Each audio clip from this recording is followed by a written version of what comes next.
air, persecuted but not forsaken. And then what did it say? Cast down but not destroyed. Come on in.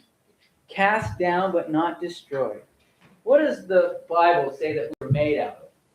Anybody remember back in Genesis chapter 2 and 1? And it says, we're made out of dust. And the Bible says, he remembers that you are but dust. In Psalms, welcome, come on in. He remembers these details about you. But you know what? When you have the light of Christ in you, you are cast down. And what happens to a pot that is made out of dust or clay, typically when you drop them? They break. They break. They're shattered. And this verse is saying they are cast down, but not destroyed. Isn't that remarkable? A clay pot, as fragile as a clay pot is, but when it has the light of Jesus, the knowledge of the light, right, shined in our hearts, it does not break. Because Jesus is the source of life. Right? He says, I am the way, the truth, and the life. So really, this is a powerful passage because it's saying when Christ is in you, he can make you whole. Just as that passage says in John chapter 5 that we looked at earlier, wilt thou be made whole? He's saying to the person at the pool of Bethesda who's waiting for the water to be troubled to go to it and says, yes, I want to be made whole. And Ephesians 2:8, you are saved by grace through faith. That word saved is made whole. Do you want to be made whole? Well, it's only through Christ's grace. So this is a powerful passage. But let's go ahead and turn to our opening verse, and then we'll get on with our talk here. And we'll go to Proverbs 17:22. Proverbs 17:22.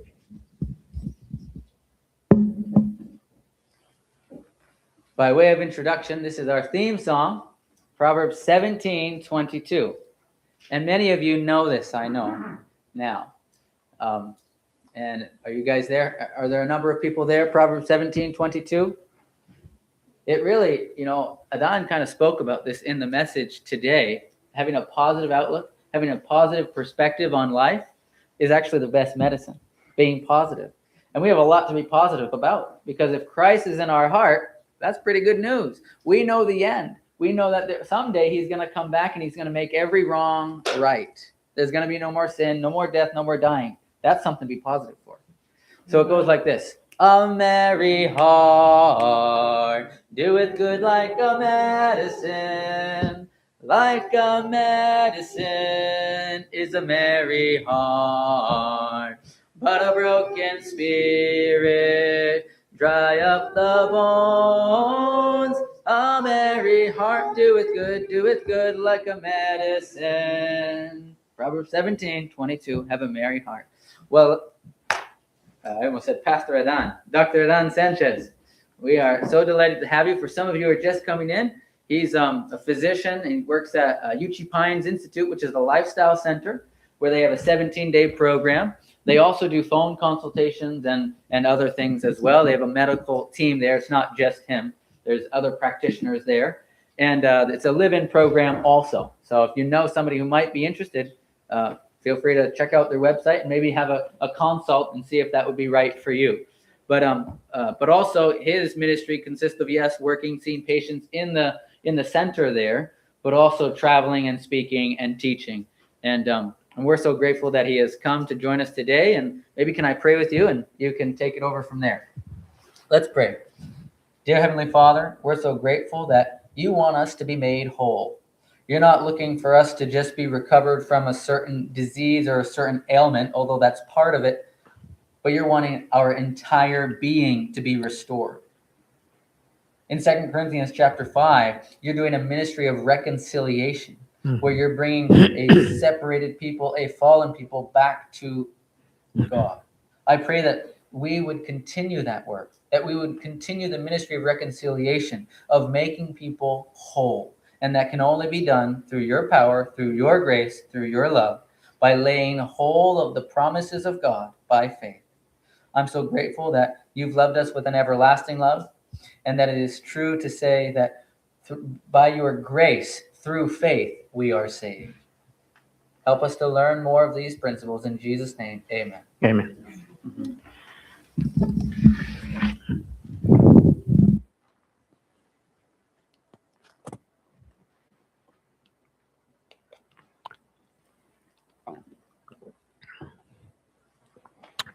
Hello, everyone. Good afternoon, good evening again. Thank you. Now we are going to discuss. And you have any questions? Yeah, you can make some questions as well because we are going to be speaking about the problems of inflammation. Okay, I think that it's a necessary, a very important topic. Okay, to learn and to understand as well what's the function of the immune system. Okay, because at the end the immune system is the main, right, the main system which is going to be related with inflammation. um, Says here, why are we sick and dying prematurely? Cardiovascular diseases, right, and cancer are known as the two killer diseases. 32% of the population here in US are dying a consequence of cancer, and 33% of the population here in US are dying a consequence of heart conditions. And when we talk about cancer, I'm just going to mention something. Cancer, it's a process of oxidation, okay? A process of inflammation.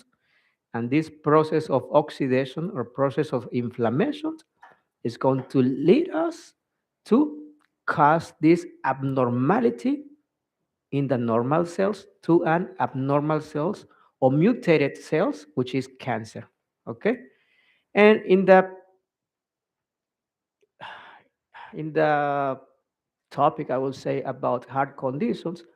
The main problem, well, the second meeting, the second lecture is going to be about hypertension. Okay, or heart in general. Okay, uh, the main problem of these heart conditions is going to be inflammation. Okay. What is lifestyle medicine? What is natural remedies? Or what is this new start, or in Spanish, adelante? What is that? It says, unlike conventional medicine, the focus of lifestyle medicine is what? It's not in the treatment of chronic diseases, but in what? Prevention. And we say that 1 ounce of prevention is what? Worth more than what? Yeah. Because the problem is when we have a disease already, or we want to change everything because we are on pain, because we are suffering. But if we can pay attention on prevention, we could, of course, avoid many of our pains, many of our sufferings. Chronic disease. Okay, most of these chronic conditions are preventable and are the result of what? Unhealthy lifestyle. More than 80% of chronic conditions could be avoided through the adoption of healthy lifestyle recommendations. And what are those chronic conditions? Name some of them. What are those chronic conditions? Diabetes, arthritis, cancer, I think. Huh? Heart disease. Yeah, heart disease. Do you think that 80% of the population wants to live a better state of health but doesn't not know how to achieve it? Because we are lacking of what? Education, which is what? Prevention. Education is going to lead us to prevention. But if we don't know how to prevent heart conditions, right? How we can, I mean, if we don't know what's the cause or what is going to be causing these heart conditions, how we can prevent those, right? Last night, we spoke about diabetes. And now you know what is diabetes. Now you know what's the cause of diabetes. Now you know how to treat and help individuals with this condition. And that's the problem. We are lacking of what? Education. prevention. And this is a problem not just here in America, but in Europe, Central America, South America, and everywhere we are lacking of education. And friends, as a Seventh-day Adventist church, we have plenty of information about it. If you're a visitor, get the book of Ministry of Healing. We have it here. Get the book of Counsels on Food and Diet. And if you want to read a book about emotional intelligence or EQ, right? Get the book of Mind, Character, and Personality. We have a lot of information, but we have not been using that information, right? We have become victims of three major diseases of the Western world, okay? Inflammation, obesity, and what? Type 2 diabetes, which are closely interrelated and largely the result of poor lifestyle choices. Sometimes. We'll see. Okay, recent reports at, yeah. I was wondering, I know mortality, what mortality means. I know you explained it, mortality and morbidity. What exactly is morbidity? Morbidity, it's, You have to repeat the questions. oh, okay. What is morbidity and what is mortality? I know what mortality is. What's morbidity? Morbidity is just the conditions that they are going to cause the mortality. All right. Yeah, morbidity. You have those factors, you have those conditions that they are going to cause the mortality. Good for your questions. I mean, you have questions. I need to repeat the questions, right? Okay, good. So recent reports have addressed the importance of lifestyle interventions. Having a what? Normal weight or ideal weight or a good BMI, right? Eating a healthy diet, increasing physical activity, and managing stress in the management of chronic disease. And I took this information from an article that it was released a couple years ago from the American College of Lifestyle Medicine. We need to address what? The root cause of the problem. With what? You mentioned before, if this condition it's related to my lifestyle, so how how how I'm gonna be reversing or preventing this condition with my lifestyle, right? And by the way, we are going to be releasing, or just Pastor Josiah is going to be releasing a video, a recording that we made on Wednesday afternoon, or no Thursday or Wednesday, I remember, no Thursday. So it's going to be 1 hour and 10 minutes. Okay, it's going to be on YouTube, and we are going to be talking. We're going to have. You are going to see like a conversation where we are talking about many mechanisms about how these conditions are going to be interrelated and how we can prevent it and reverse these conditions. So look for it. Okay. Well, now it shall come to pass, right? If you add diligently obey the voice of the Lord, right? Your God, to observe carefully all his commandments, which I command you today, that the Lord your God will set you high above all the nations of the earth, and all these blessings shall come upon you and overtake you because you obey the voice of the Lord your God, right? Um, Remember that in 2006, the magazine National Geographic released an article saying that around the world, at that point, 2006, they classify or they found out four communities or populations around the world with the highest longevity. Remember that? Name one of those, of these. Okinawa. We're gonna get there. Sardinia, Loma Linda, Italy, yeah. Yeah, also like southern Italy and Sicily and the The Mediterranean. Mediterranean area, yeah. Huh? Sardinia, yeah. Lower Mediterranean area. Okinawa, yeah. And also Costa Rica. Okay, that's the newest one. Costa Rica, the mountains in Costa Rica. And Loma Linda, right? With who? With the Seventh-day Adventist individuals, right? Those individuals that live around the Loma Linda University, they were the individuals that they have the highest longevity around America, all USA. Okay, but of course, those individuals not just because they have the name of Seventh Day Adventist, but what their lifestyle. They do exercise almost every day. They are vegetarians or vegans, right? They do drink water.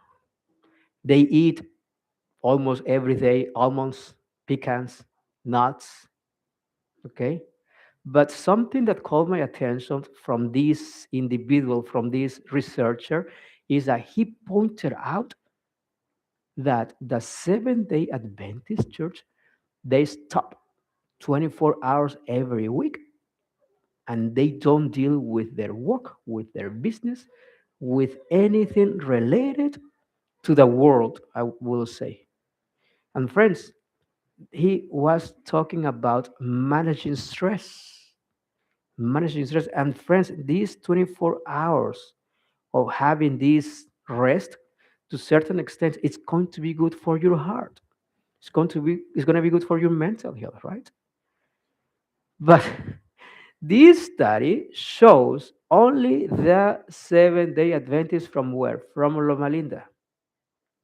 What about if we do the same research, the same study here in Auburn? Do you think that we are going to be the outliers on all the population? Do you think that we are going to have the best longevity from all the population around this area? I ask these questions everywhere I'm going, and I get the same answer all the time. No, probably not. um, remember this quote. Well, let's, yeah, talk about physical habits and discipline, right? Disease is an effort of nature to free the system from conditions that result from violation of the laws of health, right? Unhealthful conditions to be changed, wrong habits corrected. But this is the definition of inflammation. Nature's way of protecting the what? The body from harmful substances, okay? Injuries, irritants, allergens, or microbial pathogens, okay? It is mediated by the body immune system and is part of our creative, beneficent healing process, friends. The process of inflammation, it is good, okay? The process of inflammation, it is good in many cases. Who likes to be on pain? I mean, having pain. No one, right? Having pain is good or is bad? It's good. Why? Yeah. Yeah. It's the same. Having the high blood pressure is good as well. Well, to a certain extent, it's bad, but at the same time, it's good because they are telling me that sign is telling me that I have a problem. It needs to be corrected. Having high levels of blood sugar, right, to a certain extent, is it's not good, but it's good when you are addressing the problem, right? It's telling me that there is a problem. Well, it's the same with inflammation. Okay. The goal of inflammation or the process of inflammation is what? Eliminate what? The initial cause of cell injury. Okay. Clear out dead cells or cells that were damaged from the original insult and also initiate tissue repair. That's the goal of inflammation. For example, I mean, when you sprain your ankle, right? It's painful. It is painful, right? But as long as you sprain your ankle, you damage the tissue. So what's going to happen? The immune system is going to try to repair that damage. But in the process of repairing the damage, the immune system is going to be producing some chemicals. Okay? And those chemicals are related with pain, are related with fever, are related with blood clots, are related with swelling, okay? Are related with swelling, all right? And these chemicals, we call it cytokines, okay?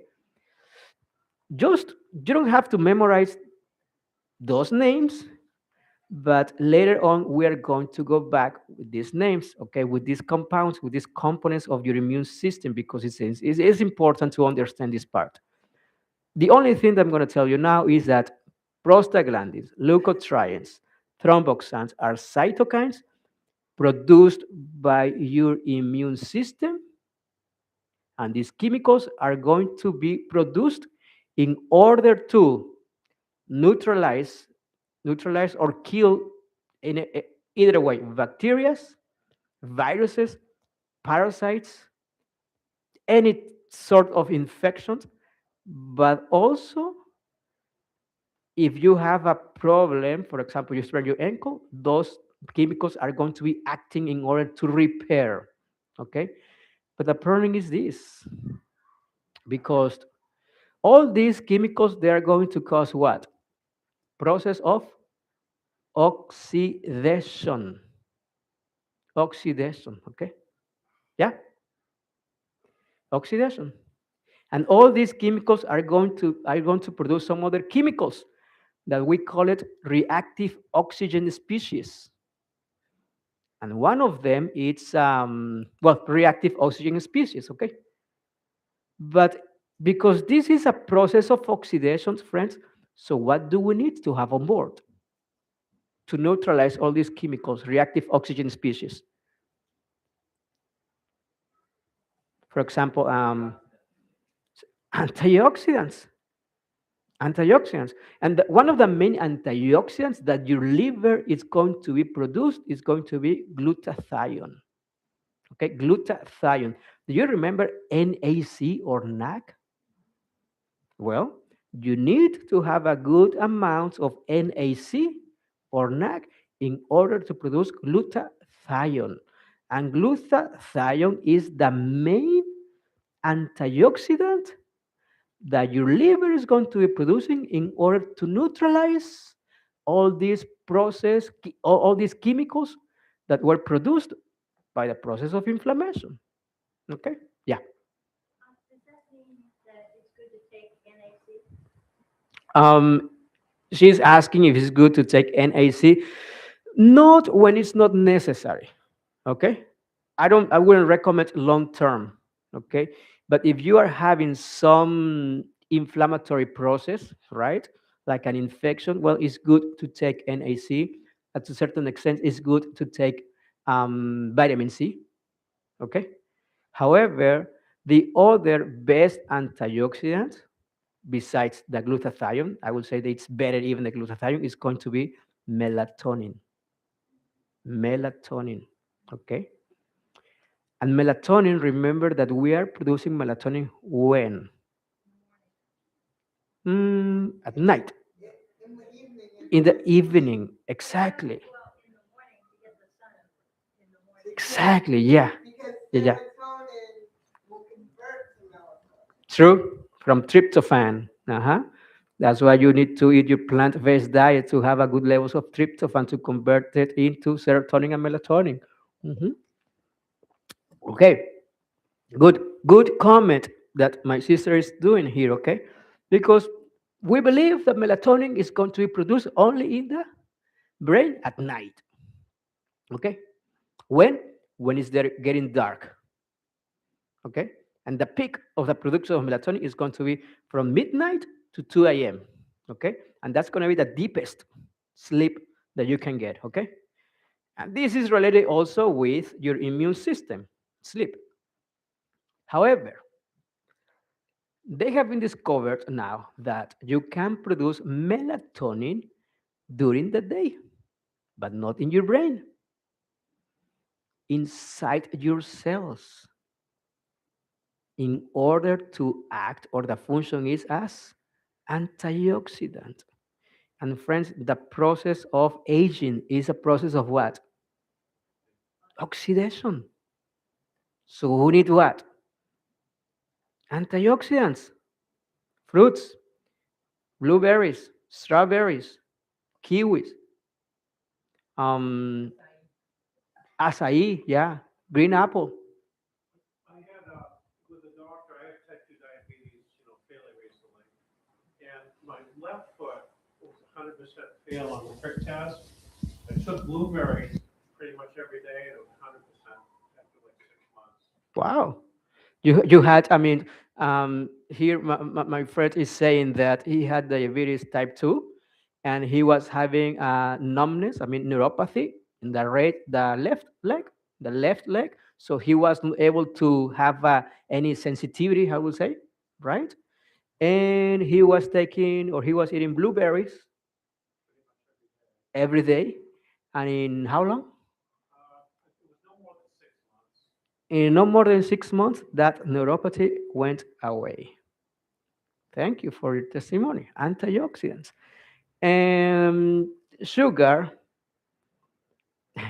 This is very interesting how this problem is going to happen, okay?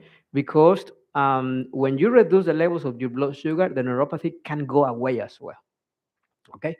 Because at the end, remember that I did mention last night that the blood sugar, there is a transporter in the cells, it's going to modulate the levels of blood sugar enter to your cell.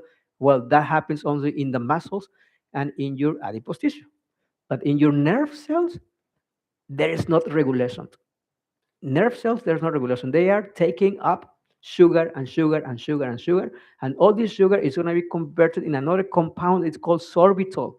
And sorbitol is another type of sugar. But this sorbitol is going to act as it's going to attract water inside the cells. So what's going to happen with the nerve cells? They're going to what? Swell and swell and swell. And that's when we have that nerve damage. Okay, how you're going to reverse this issue? Well, antioxidants, good point, but also reducing the levels of blood sugar. All right, we were on cytokines, okay, and antioxidants, glutathiones, and melatonin. During COVID-19, right, they used to call the term cytokine storm, right? Do you remember that? Cytokine storm, right? Well, cytokines are all these components, cytokines, chemicals produced by inflammations, okay? But remember that the cities with the most complication from COVID 19 had New York, or the big cities, I would say, right?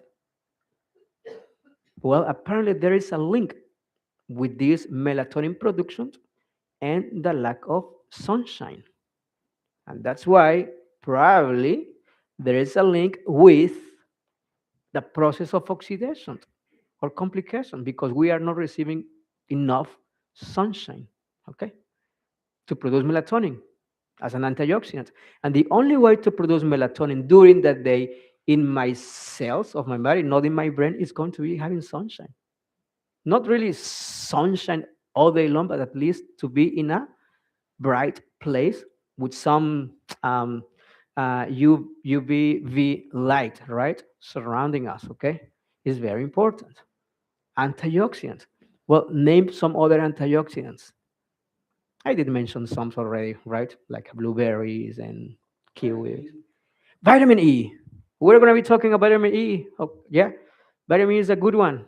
It's one of the best antioxidants preventing heart conditions, heart attacks, as that's the only vitamin that prevents heart attacks, by the way. And I will tell you why later and remind me about it. Yeah? What's the good form of vitamin E? Avocados, olives, nuts, almonds, pecans, pumpkin seeds. Okay? That's the best form. I don't really recommend vitamin E supplements. Okay? Because you can get it right away from your food. Okay? Yeah. Yeah, SOD. Yeah, SOD plays a very important role. That's another neutralizing. I mean, this SOD is going to neutralize all these chemicals as well. Okay. Yeah, good point. It's just a normal, a normal compound that your body is going to be producing in order to neutralize all these chemicals. But here's the problem because your body is going to be producing SOD in normal amounts. But when you overpass the capacity of neutralizing all these chemicals, what's going to happen? Damaging your cells. Yeah, producing a chronic oxidation or chronic inflammation. Okay. Well, so we have here prostaglandins, leukotriene. Okay, this is the way how our immune system is basically the components of your immune system. I didn't mention this, but we have here, for example, neutrophils. Okay, neutrophils are going to be some cells that are going to be fighting bacteria. Basophils are going to be releasing histamine. Okay, eosinophils are going to be fighting or not fighting, are going to be stimulated when you have an allergic response. Monocytes when you have a chronic bacterial infections. Okay, and macrophage also with bacterial infections, and T cells and B cells. Okay, all of them are going to be working together in order to kill that stranger, right, that is in your body causing an injury. And that's the normal process of inflammation, okay? Then you are going to be producing bradykinin and histamine, which of course are going to cause vasodilation. They are going to cause blood clots, or they are part of the inflammatory process, okay? What are the signs of inflammation? Pain, redness, swelling, heat, loss of function of affected organ or body part. Okay, and all these pain, fever, swelling are going to be related with these chemicals: prostaglandins, leukotrienes, thromboxanes, and prostacyclins. Okay, all these signs. Okay, these cardinal signs of inflammation: fever, chills, systemic signs of inflammation: fever, chills, fatigue, headaches, loss of appetite, muscle stiffness. Okay, some examples of acute inflammation: tonsillitis, appendicitis, meningitis. Okay, traumatic joint injuries. Examples of chronic inflammations: asthma, rhinitis, viral hepatitis, tuberculosis, autoimmune conditions. And we have here some examples of the autoimmune conditions, unfortunately, because remember that immune system was created by God to what? To protect me, not to attack me. And when you have autoimmune conditions, instead of protect my body, it's going to what? Attack me. It's going to attack my system. It's going to attack my system, okay?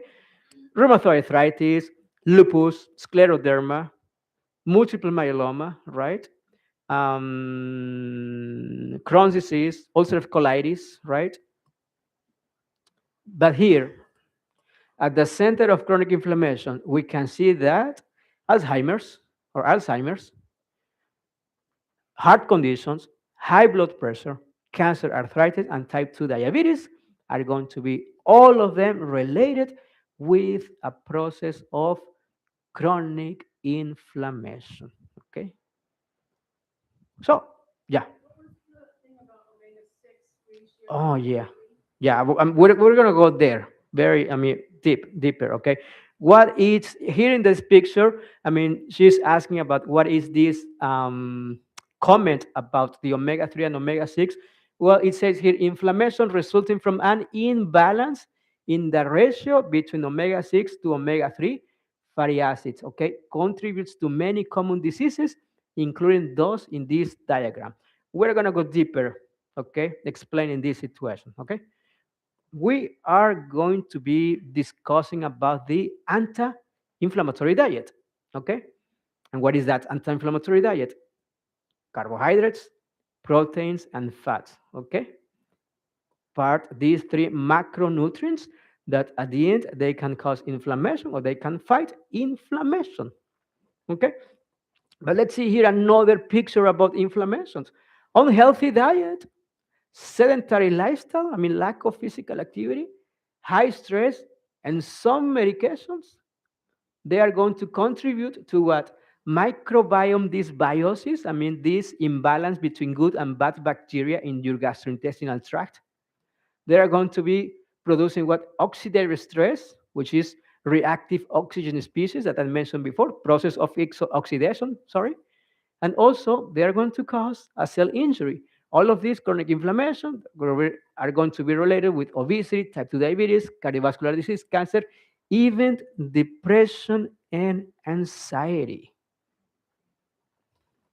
How do you feel when you have flu? Depressed. A lot of prostaglandins, a lot of chemicals in your brain, in your system, makes you feel depressed. You don't want to talk with anyone. You just want to be laying down. You just want to be in your room, right? The darkness. What happens when we are depressed, right? The same situation. They are saying that even chronic inflammation, it could be related, or even anxiety and depression, and many of these um, emotional disorders can be related with a chronic inflammation problem. Okay, viruses, bacteria, what else? Parasites, they can produce by itself inflammation, and that's okay. That's normal. But what about, says here, habitual or environmental factors such as excess weight, poor diet, lack of exercise, stress, smoking, pollution, and excessive alcohol consumption can also lead to chronic inflammation. Yep. How about a lack of sleep or rest? Oh, yeah, we're going to talk about it. Yeah. She is mentioned about what is the link between lack of sleep and rest. Okay. Can that lead to inflammation? Say it again. Can that lead to inflammation? Oh, definitely. Yeah. Yeah. And the link with lack of sleep, okay, and inflammation, one of them is high levels of cortisol, okay? High levels of cortisol, okay?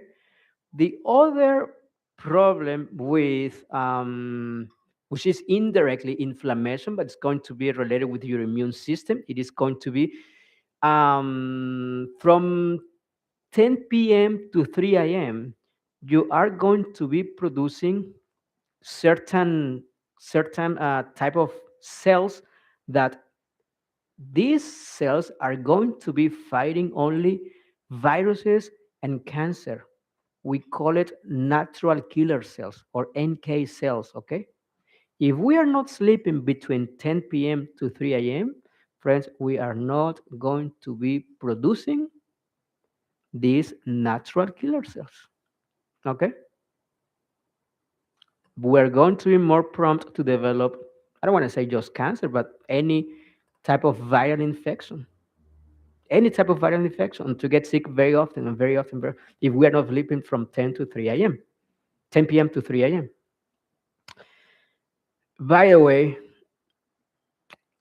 we don't really talk a lot about sleep and an immune system. But in one of the stages of the sleep, we have 5 stages, okay? 1, 2, 3, 4, 5, okay?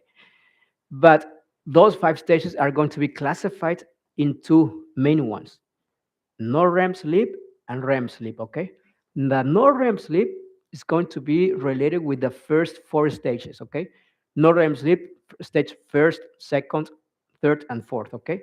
And the last one is going to be the REM sleep.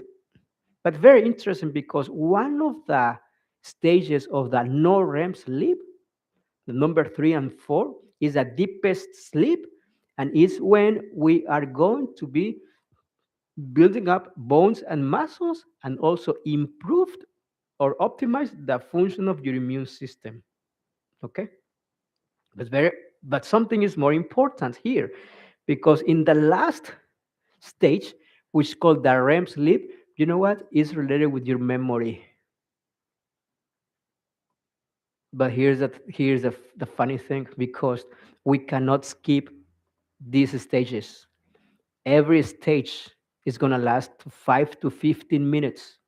Okay, and we're going to start with that no REM stage 1, 2, 3, 4, and 5, the REM sleep, which is related with my memory. And all this cycle between no REM and REM sleep is no REM and REM, no REM and REM sleep is going to last 90 minutes. Now they're saying, scientists are saying, if you want to have a mental and physical rest or restorative sleep, you need to have at least 5 cycles every night of 90 minutes. How many cycles, I mean, how many hours do you need? Let's multiply 90 by 5, 450 by 60, 7.5, at least 7.5 hours of sleep in order to have a physical and mental rest or restorative sleep. If we are not having 7.5 hours at least at night, friends, one of the first problems that we are going to have is going to be poor memory, poor concentration. And that happens very often, even when I'm not sleeping well the next day. You know what? Oh, I don't know where I left my keys. Oh, I don't know where I left my wallet. Oh, I don't know where I left my, I don't know, my backpack or something. Yeah. I work in a special ed classroom, and I understand worldwide there's an absolute epidemic with the blue light Oh, and radiation and all that stuff. Kids, well, if you have babysitter, first of all, with a locked room, they come in glassy eyed and, staring into space and not absorbing information. yeah, Getting worse. the span of attention is gone. Oh, and the TikTok is training your brain for like 5 to 7 seconds. No Yeah. attention. Yeah, I mean, my friend, I mean, my brother, he's saying about the using of blue light, right? And all these screens that they are affecting not just the memory, but the concentration in these kids, right? It's an epidemic. Okay, we are not talking about sleep, but we're open many boxes. I think that we have time. One of the major problems of sleep, you know what, is not lack of melatonin, okay? Remember, we are producing melatonin when it's getting dark. That's why I do recommend going for a walk during the sunset time, okay? Why? Because apparently this red light therapy, now they call it red light therapy. Which is that? Is- How is that? How is the color of the sunset? Red, orange, right? Well, apparently now they are recommending red light therapy at night or in the evening to switch on the production of melatonin. Okay. But in the morning, if you want to accelerate the breakdown of melatonin in the morning in the brain, which is necessary, and also prepare your brain to produce more melatonin at night, they recommend blue light therapy or to reset your circadian clock or circadian rhythm, okay? Your internal clock. But again, when they compare this blue light therapy with the sunshine, I mean, they cannot compare blue light therapy with sunshine. Go out 10, 15, 20 minutes of light in the morning, sunlight in the morning before going to work, right? That's going to set up daytime. And at night, sunset, orangey type of red light is going to switch on the production of melatonin. It's nighttime. But guess what? You're going for a walk, right? Very nice sunset. I mean, red, orangey, right? You enter your house, boom, turn on the bright lights, turn on the TV, turn on the computer. You are with your cell phone. We are shutting down the production of melatonin.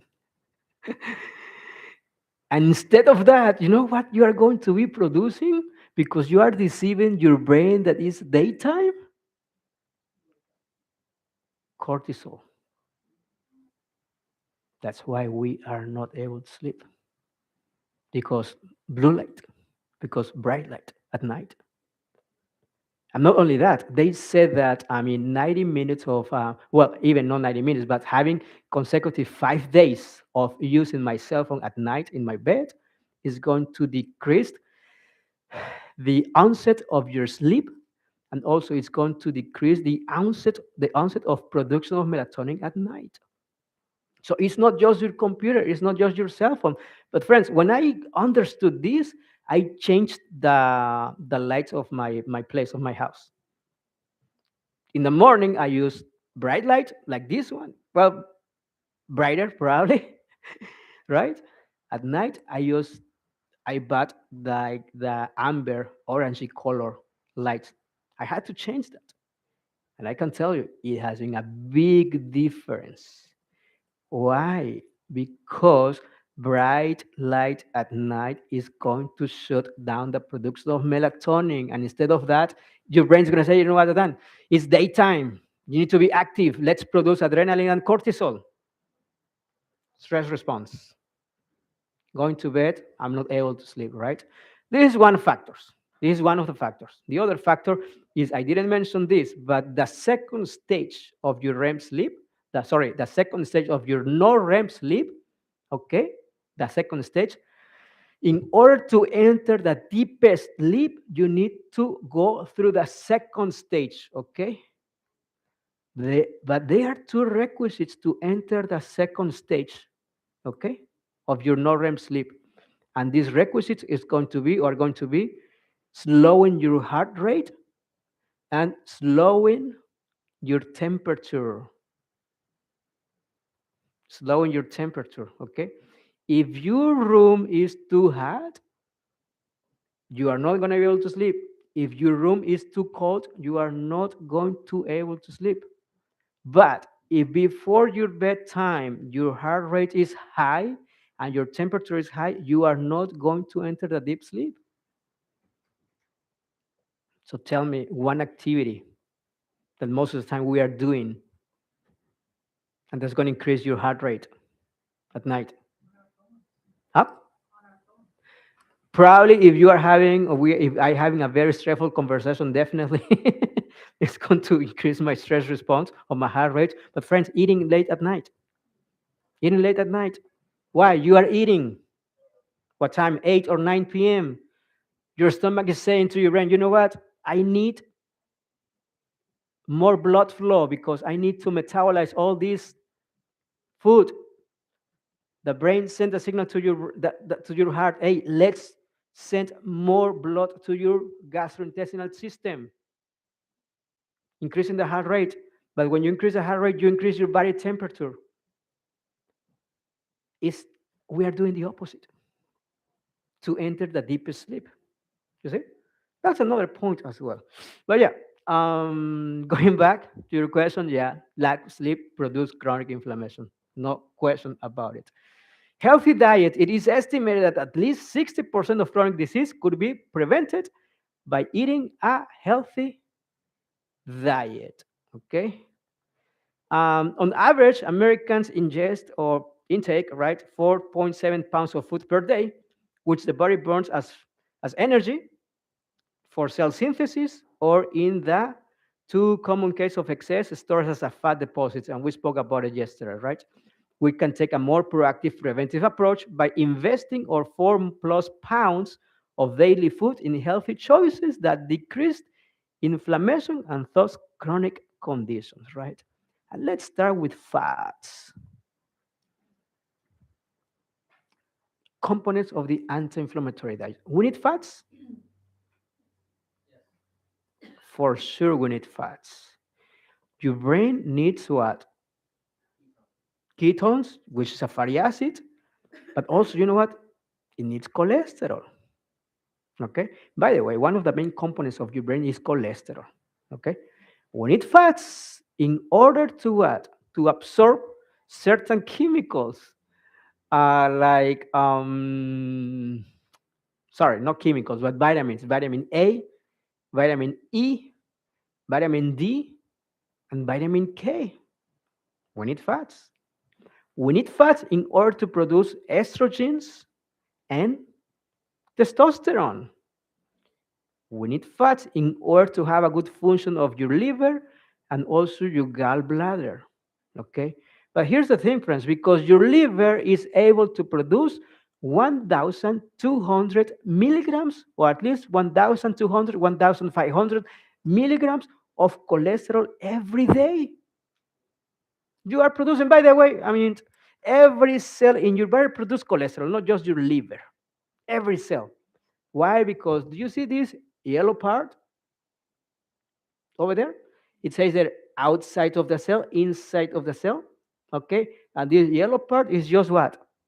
Fatty acid. It's fat. So you produce cholesterol everywhere, not just in the liver. Everywhere. It says here, the fatty acid composition determines what? Membrane fluidity. What is this? What nutrients get inside the cells and what wastes get out of our cells. Membrane fluidity. Nutrients get in, toxins go out, okay?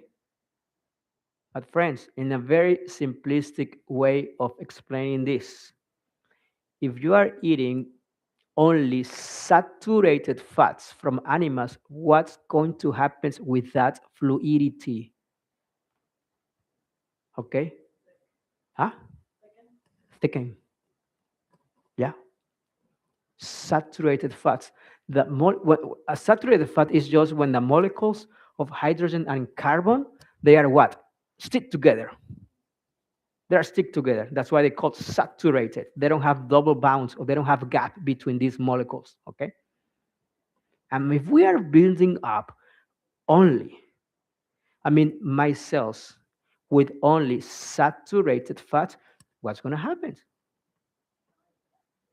Well, it could be heart attack as well. That's another mechanism, right? But at least for the aging process, at least for the process of inflammation, well, so we are going to be living in this chronic inflammation process.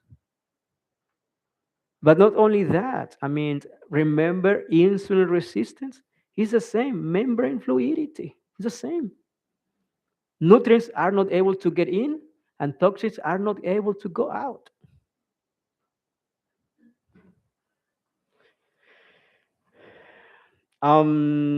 We need energy for energy production, storage, oxygen transport, and regulation of inflammations. But the problem is when we are overeating fats or when we are eating what? Just saturated fats. Well, here are some examples about saturated fats. Lard, 41%. Beef, 44%. Butter, 66%. What else? Coconut oil. Coconut oil, 92%. A lot. Coconut oil, 92%. But coconut oil has some good uses, antifungal, it's very antifungal, and people in some tropical areas use a lot of it, and they're okay. Yeah. My sister is saying that you can use coconut oil as an antibacterial, we can say, or natural antibiotic for fungal infections and some other things. Okay. Coconut oil has some characteristics that, yeah, it's 92% of saturated fats. Okay. However, this 92% is going to be in the form of ketones. Ketones. 65% of all this 90% is going to be ketones. Okay. Apparently, ketones are good for your memory. Did you hear that at some point coconut oil was advised for memory impairment or cognitive decline? Alzheimer's? Yeah. That's the reason. Ketones. And nowadays, right, you are going to the Whole Food store, right? I don't know what Whole Food store you have here, but they sell. You will say there in the, I mean, the stands, right? MCT oils, medium chain triglycerides oils, or medium chain fatty acids. It's just ketones. It's just coconut oil, or probably coming from coconut oil, right? But as I mentioned last night, you can produce your own ketones. Yeah, Can you get it from coconut milk or from the coconut itself? yeah. I will go there because I mean, if I can get from coconut milk or from coconut itself, right? All right. The problem with coconut oil. This is just an example, okay? I t- do I don't really recommend any type of oil, okay? But if you can take oils, take it in moderation, right? It's a refined product already, okay? Olive oil, coconut oil, avocado oil, what else? Any type of oil, right? Just be careful. I mean, nowadays even the top cardiologists here in America, they are not recommend even the use of any oil if you have a heart attack already. Okay. All right, Hawaii. Hawaii. I was in Hawaii in 2023. And when I was doing the lectures over there, so I was checking the statistics about heart conditions, and I found something very interesting that Hawaii is the state, I would say, with the lowest rate of obesity. Okay. But here's the point: in Hawaii, you have a large population of Japanese, Koreans, Chinese, Filipinos, and they have the lowest rates of cardiovascular conditions. However, when you check the Samoans, the Hawaiians, the Fijians, Tongas, all these individuals from the Polynesian islands or the Pacific islands, wow, the high rates of obesity is high, and the high levels of risk of high levels of heart conditions is the highest. Is the highest. I had the opportunity to one of the last days of this trip. They took me to a place that is called the Polynesian Cultural Center, PCC. A beautiful place where you are going to interact or you are going to experience, you know, the the cultural richness of every island. Okay, something that caught my attention that all these Pacific Islanders, one of the main products that they use is going to be coconut oil. Coconut oil. I'm not saying that coconut oil is the first or the main factor for to produce heart conditions, but definitely it can be related to that. Okay, why? Because it's saturated fat. It doesn't going to mimic or it's not going to be similar like saturated fat from animals, but at the end when you increase the levels of coconut oil intake you are going to increase the levels of LDL, and that's the problem. Yeah, so that's why I'm saying moderation. If you're going to be using coconut oil, well, moderation. If you're going to be using olive oil, moderation. Okay. Yeah. This is the one of the things with coconut oil. Just be careful with that. Okay. Okay. Well, so what about monounsaturated fats? Fats are typically liquid at room temperature. I have double bound, which they have gaps. Okay, and they are going to be what better for this membrane fluidity. Why? Because they will have what? More spaces in between, okay? More spaces in between. So you are going to have more fluidity or better fluidity, I will say. Yeah. Olive oil, nuts, avocados, and sunflower. It can be some of these products. However, here, processed foods. Oils are processed food. Instead of olive oil, to take what? Olives. Instead of avocado oil, to take what? Instead of what else? Well, yeah, we don't have coconuts here, right? But if you have coconut here, I will tell you, just get your coconut. Unfortunately, we don't have here.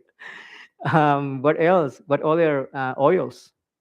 Well, get your pumpkin seeds, get your sesame seeds, high amounts of omega-3 fatty acids, okay? And some other products as well. Yeah. Polyunsaturated fats as well, they are good because they have what? Many double bonds, okay? Gaps in between their molecules, and they are going to produce what? A more membrane fluidity, more nutrients get in your cells, and more nutrients go out of your cell. So far, what do you think so far about the fats that we need to eat? What fats do we need to eat? All of them? No, I mean, yeah, fats from what? From where? Avocado, olives, plants, exactly, plants, plants, nuts. But what fat I should not be eating? Animal fat, animal fat. I know for some of us it can be hard, right? But I mean, I can tell we are not going to find anything good in eating animal products. And we are going to go there. Why? Another component, okay? The question was, well, what about omega 3 and omega 6 fatty acids? Okay, what about omega 3 and omega 6? Well, it says here the two essential fatty acids families, okay, omega 6 and omega 3, are both what? Polyunsaturated, okay? They are going to give to the membrane a good what? Fluidity, okay? And they have opposing physiologic functions. Omega 6 is what? Feed inflammation. Omega 3 is going to fight inflammation, okay? Omega 6 inflammatory, omega 3 anti inflammatory, okay? And we need to eat those elements from my food, from outside, because we cannot produce these two elements, okay? These two fatty acids, we have to eat it from outside, okay? That's why they call essential fatty acids.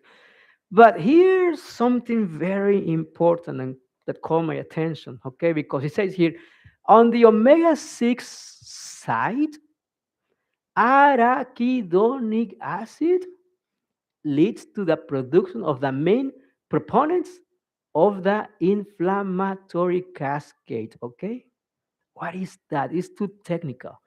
But what I'm saying here, the higher the intake of omega 6, the higher the inflammation probably you will be having if you trigger or stimulate your arachidonic acid. And we'll find out what is this. Okay. Well, the problem here in America is that the standard American diet has a ratio of 10 to 1 or even 25 to 1. What I mean is this: individuals, they are eating sometimes 10 times omega 6 and only once or one time omega 3. How this balance is going to be? It should be higher. Well, no, sorry, it should be a balance. It should be a ratio. By the way, omega 6, it could be a little bit elevated, the omega 3. Yeah, but not like 10 to 1 or 25 to 1. 3 to 1, 3 to 1, 3 to 1. Remember, we need some levels of inflammation. I will tell you why as well. Okay? 3 to 1, but not 10 to 1 or 25 to 1. Remember here in the beginning, inflammation resulting from an imbalance in the ratio of omega 6 to omega 3 fatty acids contribute to many common diseases, including those in this diagram. Too much omega 6, 25 times.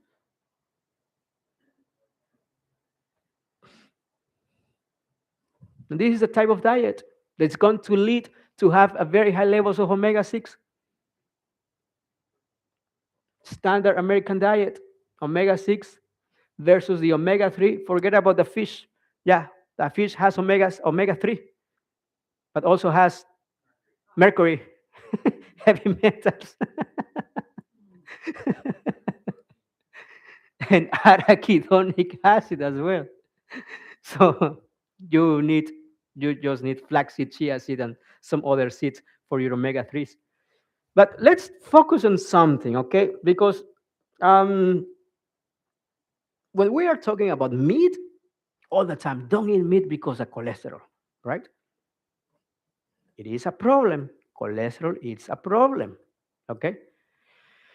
But what I have found is that at the end, the problem of eating animal products is not just the cholesterol, it's this acid, arachidonic acid. Says here, diets high in omega-6 fatty acids shift the metabolism toward arachidonic acid and its subsequent metabolites, I mean byproducts that are what? Prothrombotic, blood clots, pro-aggregatory, blood clots, blood viscosity, increased hypertension, vasospasms, produce angina, okay, or heart conditions, and vasoconstrictions, hypertension, okay?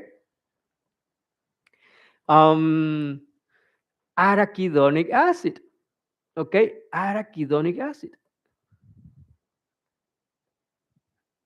Let's see, another picture here. This is going to be a little bit technical, but it's going to be good, okay? Can you see on top of this diagram, this picture, arachidonic acid pathway?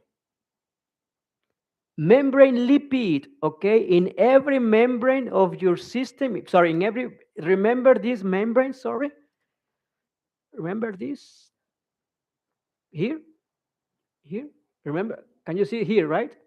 This is the membrane, okay, of your of every cell in your system, of your body. Every organ, right, has this membrane, or every cells of your organ, sorry. Okay, this membrane. All of this is fatty acids. Well, this picture is this. Here is a membrane lipid. You have phospholipase A2, and then what you have what? Arachidonic acid, okay? But then you have what? LOX, COX1, COX2, and below these enzymes, what do you have? Leukotrienes, prostacyclins, prostaglandins, and thromboxanes. Remember what are the chemicals that produce the pain, the fever, the redness, the swelling, the vasoconstriction, the blood clots? Remember? Prostaglandins, leukotrienes, prostacyclins, and thromboxanes. From where? Who is on the top of this cascade? Arachidonic acid. Where do you find arachidonic acid? Well, more than omega-6, you will find arachidonic acid in any animal cells. In any animal product, you will have arachidonic acid. Why I'm saying this is the highest the amount of intake of animal products, the highest the amount in your system, you'll have arachidonic acid, inflammation, prostaglandins, leukotrienes, thromboxanes, and leukotrienes. Arachidonic is an essential amino fatty acid. We need arachidonic acid. We need to produce all these chemicals.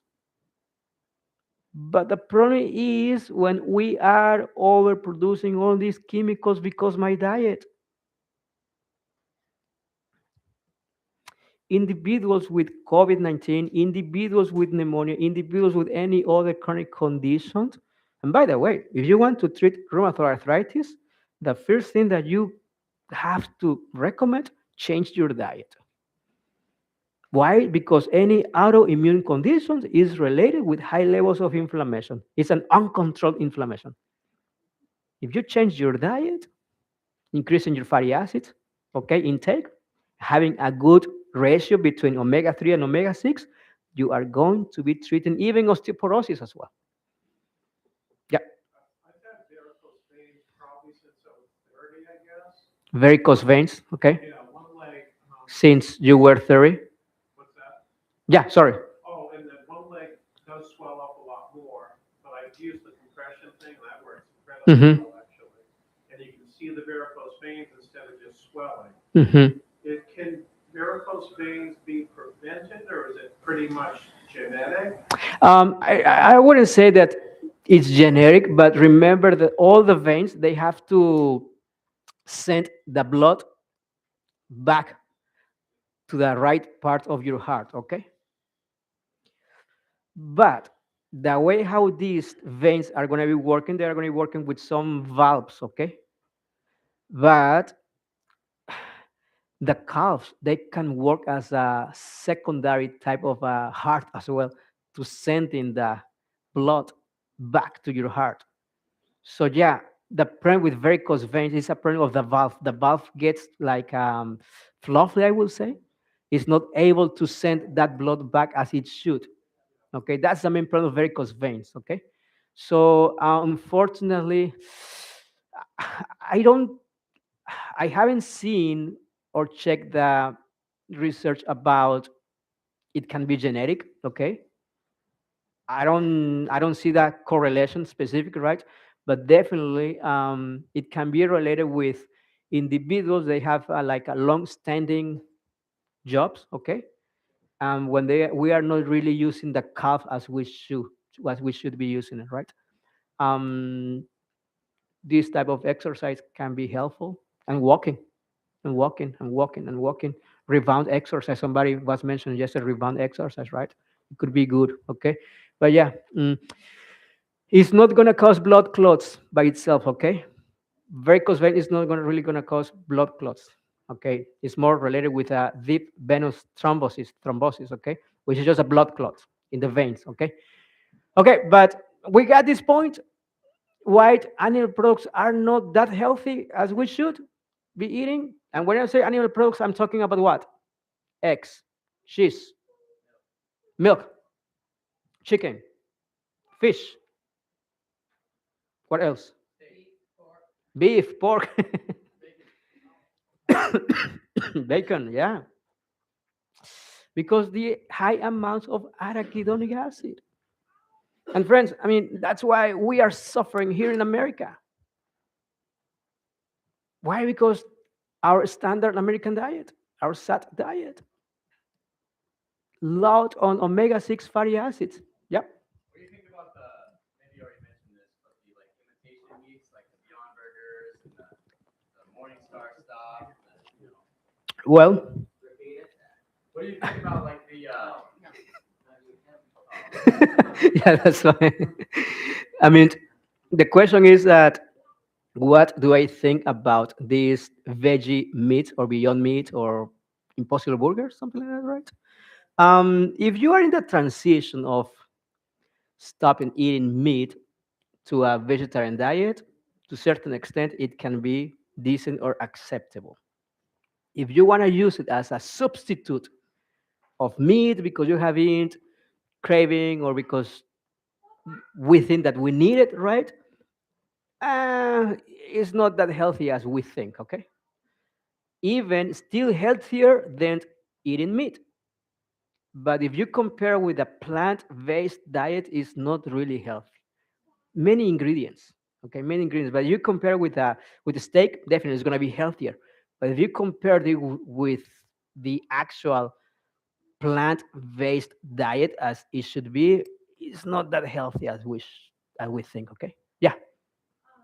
Those meat substitutes like Morningstar and things like that, they're finding human DNA in them. Okay. They're Well, also filled with tons of dangerous chemicals. yeah, well, yeah, I didn't know about that human DNA. I mean, she's saying that all these morning stars, Beyond Meat, or all these veggie meat, they have found human DNA on it, right? Apparently. Yeah, it could be. I am not familiar with that. Yeah, information, but just try to do your best. If you want to eat vegan veggie chicken nugget, well, it's not like we are going to be eating veggie meat every day, but once in a while, okay? But don't think it's something that you need or it's something that's healthy. All right. Okay. Yeah, we have another picture here. Omega 6, omega 3, as I mentioned before, right? The membrane of the cells, the arachidonic acid, leukotrienes, thromboxans, prostaglandins. You see? Now, I didn't mention this. NSAIDs, acetaminophen, aspirin, where it's going to be blocking or where it's going to be working. COX1 on COX2.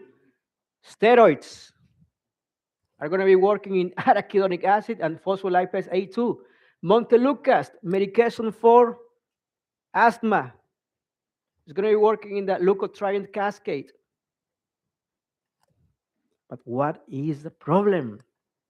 The problem is not the COX1 or COX2. The problem is what? What is on top? The raw material. That's the problem.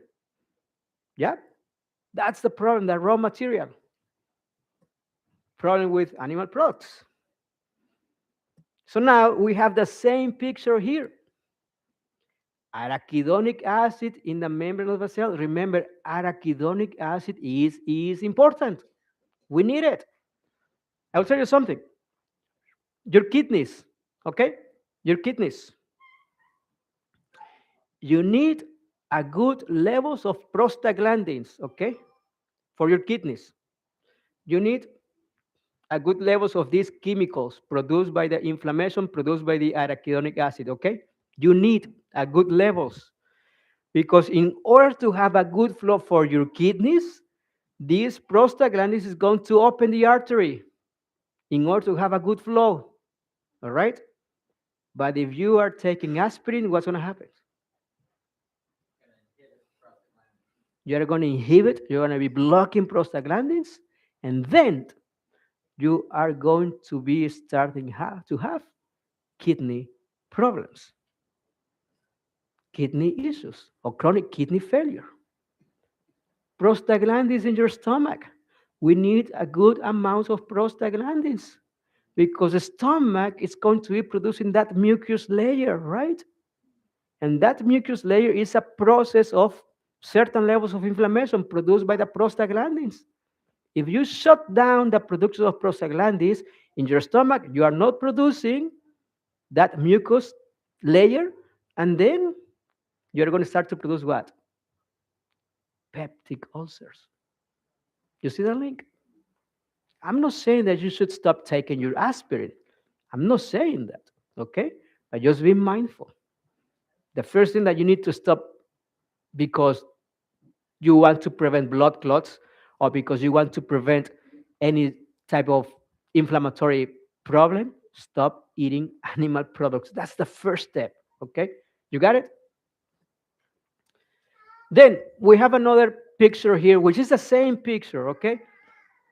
Arachidonic acid in cell membrane, okay?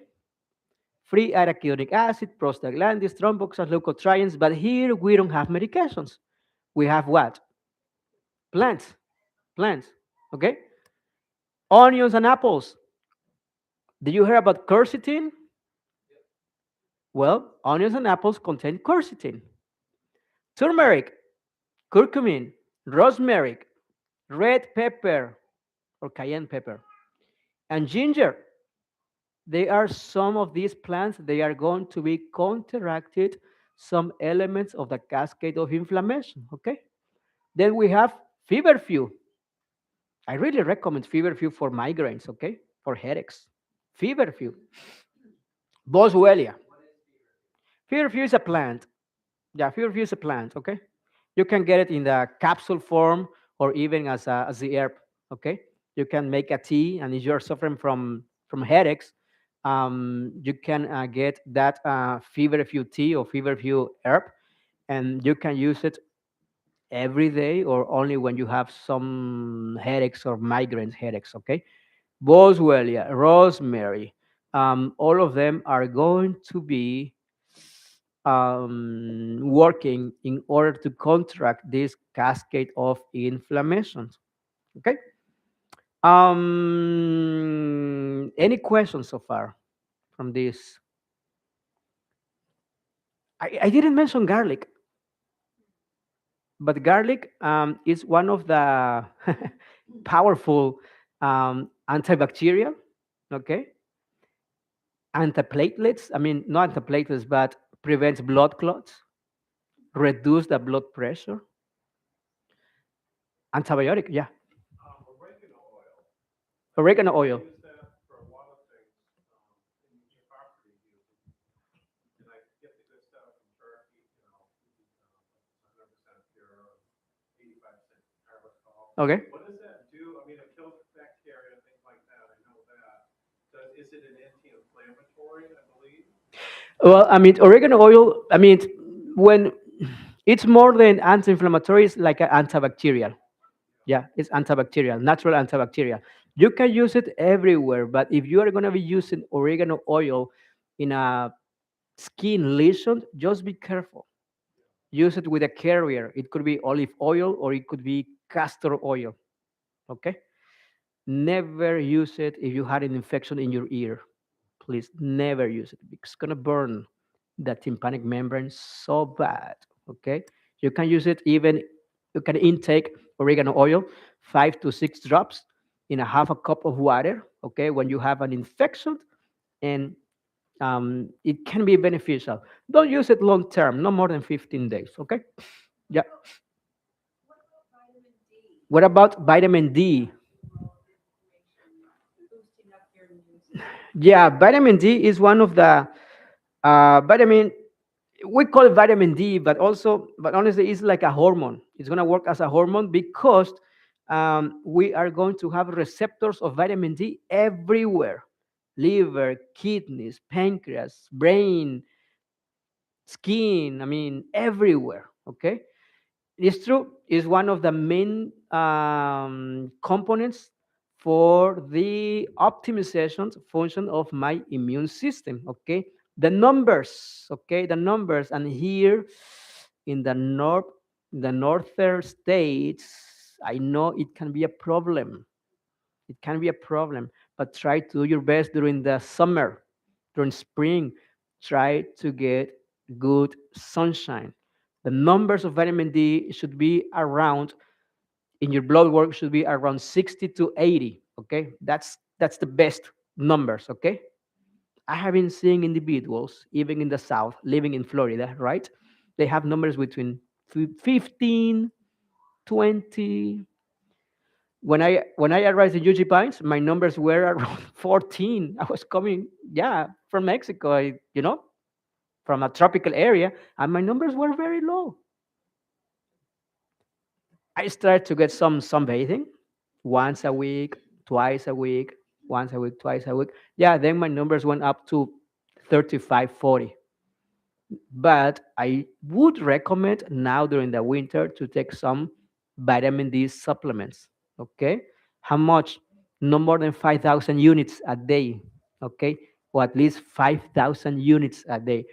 It's very rare. It's not that common to have vitamin D toxicity. Okay. It's very rare. It's not that common. And in order to have this vitamin D toxicity, you will need to have like a levels of 120, 150. And I haven't seen these levels yet in someone. Okay. Yeah. Here another question. Yeah. Is turmeric supposed to be taken with another substance? Say it again. Is turmeric supposed to be taken alone or with another Is substance? turmeric should be taken along with another substance. I mean, they do recommend to take turmeric with black pepper. Black pepper. By itself, I would not recommend to take black pepper at all. It's a stimulant, okay? It's going to irritate the lining of your stomach. It's true. I mean, just get your turmeric by itself, and whatever the amount is going to be absorbable, it's fine. But don't, it's going to be even worse if we can take with black pepper. Yeah. Dr. one of the things for inflammation like propane is curcumin. Mhm. But I'm wondering if they always say curcumin instead of turmeric because the plain just yellow turmeric doesn't have enough curcumin. Is it all right to just take turmeric if, instead of taking curcumin and get the same effect? I will say that you can take, I mean, you can take any of those. I mean, any of those you can, it's going to be very beneficial. Okay. Don't really worry about it. Okay. As long as you are taking turmeric or curcumin. Okay. You can take in the form of the root, or you can take in the pills, you can take in the capsules. It's better in the powder form as well. Okay. Yeah. Isn't curcumin the active ingredient in turmeric? Exactly. Yeah. Yeah. At the end, is the curcum is the active ingredient of turmeric. It says, can you see here the picture? For example, onion and apples, the active ingredient is what? Quercetin. Rosemary, the active ingredient is going to be ursolic acid. The red pepper, capsaicin, okay? The same with turmeric. The active ingredient, which is going to be the anti-inflammatory ingredient, is going to be curcumin. Okay? Yeah. All right. Well, carbohydrates. We spoke a lot about carbohydrates last night, okay? And here we are talking only about carbohydrates that are going to fight inflammation. And I don't know any of those refined carbohydrates that prevents inflammation because it says here whole grains contain what? Fiber, magnesium, zinc, B vitamins, and what? Vitamin E. Vitamin E that may help control inflammation. Okay. A study supports an inverse relationship between dietary fiber and risk of elevated CRP. CRP stands for C reactive protein, and this is one of the tests that you can check. I mean, with your clinician, just to see how high is your inflammation process, CRP or C reactive protein. Okay. If you have an infection, definitely CRP is going to be very, very high. Okay. It says here greater protection was seen at a total fiber level above 22 grams per day. Josiah, Pastor Josiah was telling me, I think yesterday, or we were talking about fiber, right? And he was mentioned that the average American, right, it's eating 22 grams of fiber a day, right? Or no? How much? 12 grams of fiber a day. The daily recommendation of fiber is 22, but I have to tell you, right, Pastor Josiah, that's not even enough. 21, that's not even enough. Plant-based eater gets around 50. Exactly. If you are eating plants, I mean, if you are plant-based diet, I mean, eater, I mean, you will have at least, according to Pastor Isaiah, 51 grams of protein, sorry, fiber, or even more. But I can tell you in some countries, South America, even some of the countries in Europe that where they eat a lot of roots, okay, like yucca, nyami, all these roots, right? Even in the Caribbean, they have levels of fiber up to 100 grams a day.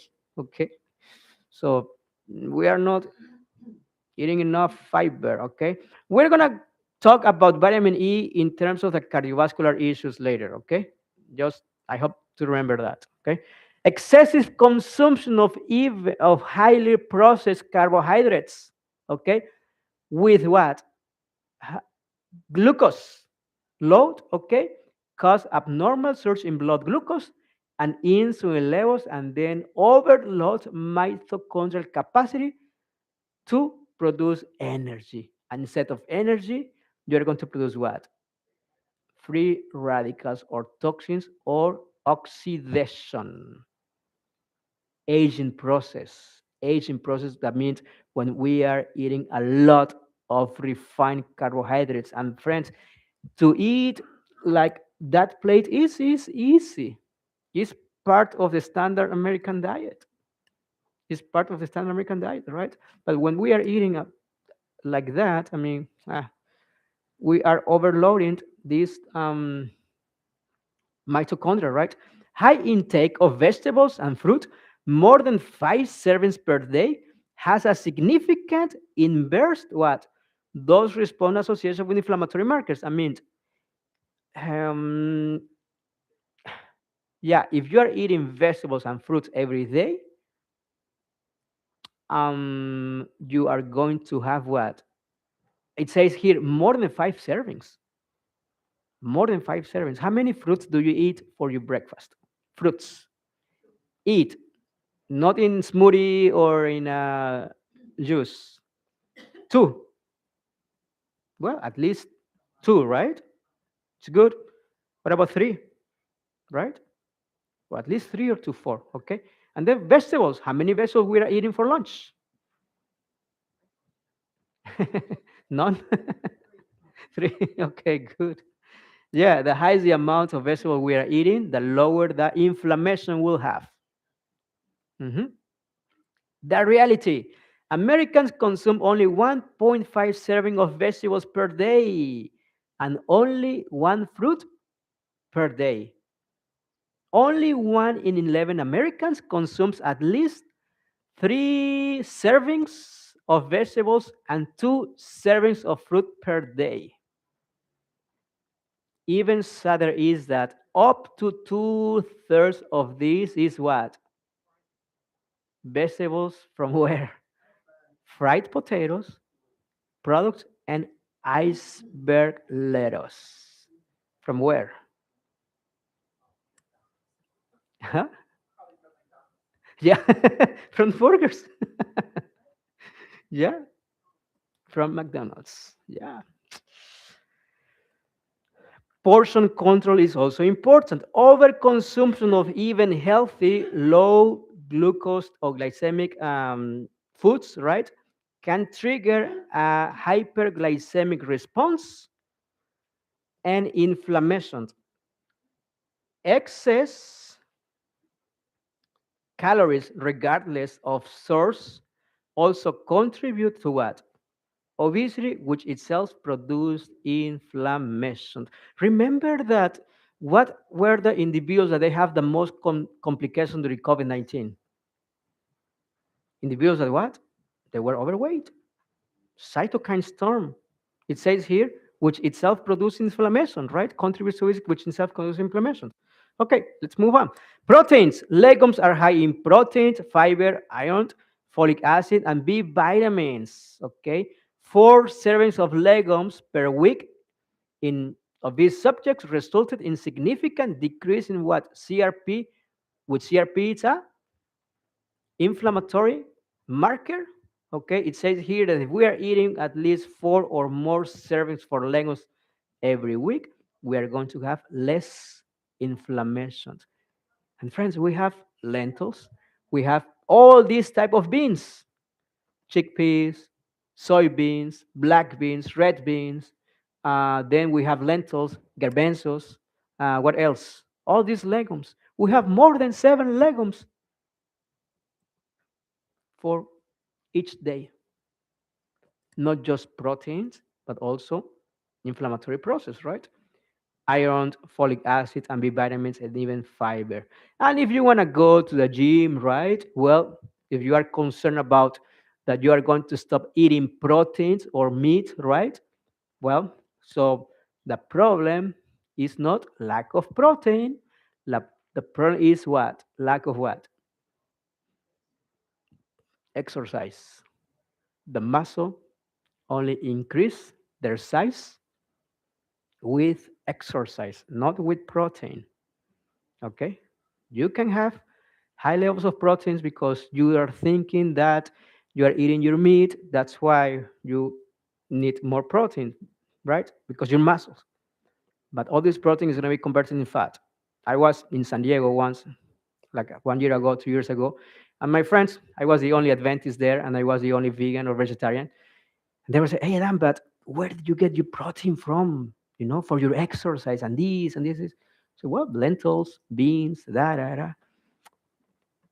And But they were saying, referring that apparently vegans, they don't have a good muscle constitution. Apparently, that's not true.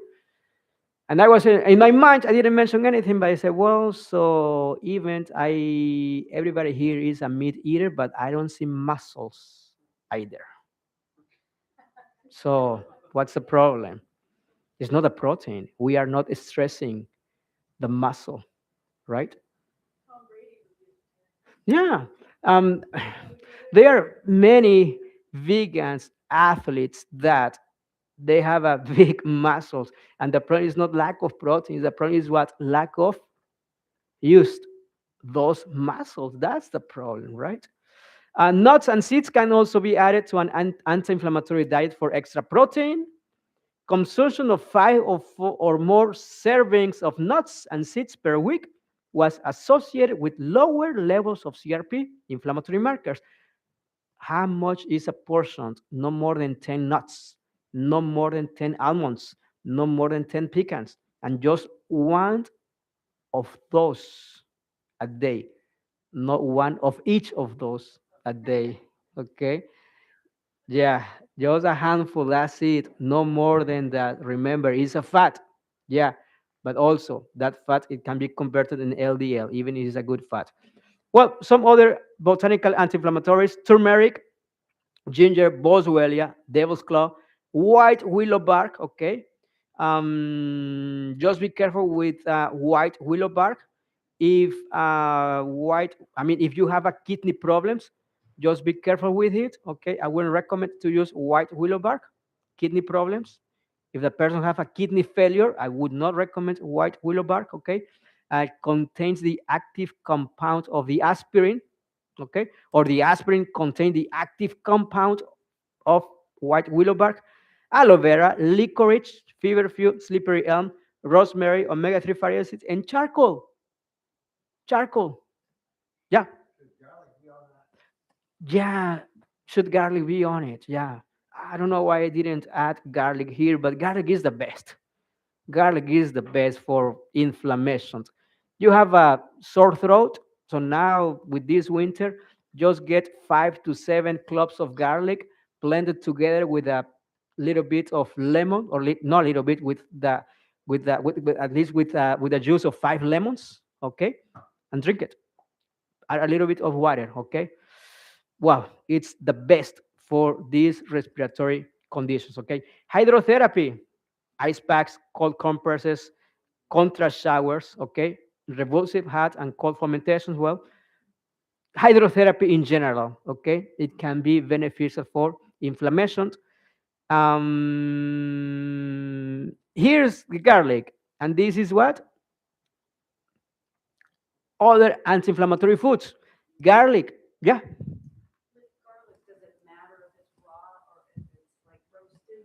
Yeah, that's a good question. You know what? If if you don't have problems of stomach irritation eating raw garlic, go ahead and take 1 or 2 cloves of garlic every day. Okay. If you have problems with irritations, or even probably even more than three, I have been modest. I have been modest, but 5 it's okay. Even 3 to 5 is perfect. Okay. Yeah, exactly. I'm coming. I'm coming. If you don't like the odor, of course, because nobody likes the odor, right? And also, it can irritate your stomach. You can steam the garlic, steam it. Okay, steam garlic. Okay, and that you can take up to 5, no problem. 3 to 5 cloves of garlic a day. These are look all the live. I mean, all the guests or participants in the program in UG Pines. They have every day. They have a table with garlic, steamed garlic, turmeric, chia seed, flaxseed, and black cumin seed. 1 tablespoon of flaxseed, 1 tablespoon of chia seed, 1 teaspoon of turmeric, and 1 teaspoon of black cumin seed. And those are part of the anti-inflammatory diet. Mhm. Yeah, Monica. Um, what can I do to counteract the slowing down of digestion of chia seeds? Because where I don't have peristalsis, I don't think chia for me. Oh, okay. Are you well? Much. You know what? I How? eat them and I like to eat them, but I don't eat them very. Yeah, how to counteract the use of chia seeds when you don't have a good peristalsis movement, which means it can promote constipation. Well, you know what, Monica? I don't think that chia seed is going to promote constipation. And by the way, I mean we do recommend flaxseed, not really chia seed, because they have fiber. Chia seed and flaxseed they have fiber, so probably that is not going to be the problem if you are concerned about constipation or slowing down the peristalsis. Okay. Okay, because I was thinking that the I was thinking since it slows down digestion, that the chia seeds would be bad because No, no, not at all. Even it can be helpful for the digestion process. It can be helpful together with the flaxseed, okay? Because even they have a good amount of fiber. Hmm. Yeah, so I wouldn't be concerned about it, okay? You can, you can. I mean, it's not really necessary, but you can. Yeah, just with the blender, just with the blender. Yeah, yeah, sorry, you should ground it, okay? With the blender and storage in the refrigerator, okay? Don't leave it outside to room temperature because it becomes rancid, okay? Friends, this is the anti-inflammatory diet. This is the anti-inflammatory diet. At least try to eat these products every day, okay? Garlic, flaxseed, chia seed, turmeric, and black cumin seed, okay? Antioxidants, omega-3 fatty acids, anti-inflammatories, reducing blood clots, reducing blood pressure, okay? A good amount of fiber for pain, okay? And God said, see, I have given you every herb that yields seed which is on the face of the all the earth, and every tree whose fruit yields seed. To you it shall be for food. Friends, this is the original anti-inflammatory diet. This is the original anti-inflammatory Genesis 1:29. And let's meditate on that. Prayer, prayer. It is very, very important. Okay. Yeah, it's important the physical, but the spiritual and the emotional is the most important part. Okay, we didn't talk about the mind that is connected with the immune system, and this term is called the psychoneuroimmunology. Okay, how my thoughts are connected with my mind, and how my mind and my brain are going to be sending signals to all my system to exert a certain response from my immune system. Okay, it's not just my diet, it's not just my exercise, it's also my thoughts. Thoughts very important. By the way, the main depressor for the immune system it is going to be negative thoughts. Negative thoughts. It's going to be the main proponent in order to develop many of these even autoimmune conditions. Right. All right. Well, I think that we have 15 minutes for the next presentations. I don't know if we are going to continue straight on or we have a 10 minutes break. All right, 10 minutes break, get some water, walk a little bit.